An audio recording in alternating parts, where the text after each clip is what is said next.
So in this one rack here of all this stuff, mostly from the Rick collection, I have these two iBooks that have been in their boxes up here for a very long time, just staring down at me, and I've been oblivious to them, not even thinking about them.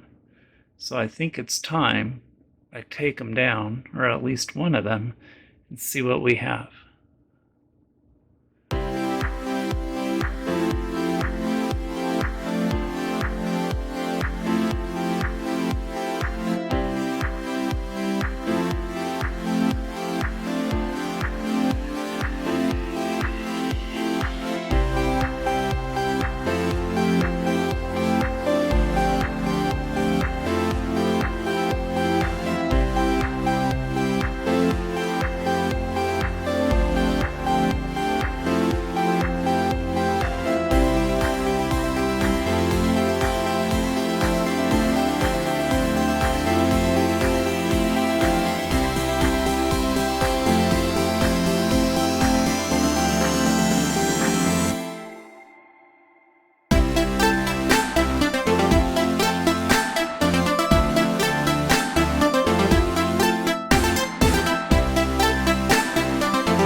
So this is another unit from Rick's collection, this iBook, a graphite clamshell that is got a little bit of wear and dirt on it.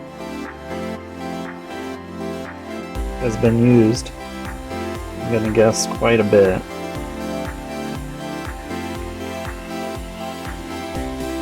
But overall the condition is not too bad.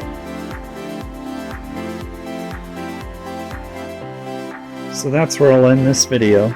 Just wanted to see if this unit would power up in the condition of its display, and diving deeper into this unit will be a whole nother series. But at least we know this one is a working unit. Fully expected as much, just needs some TLC. And yeah, that should be about it. So thank you for watching, and until next time.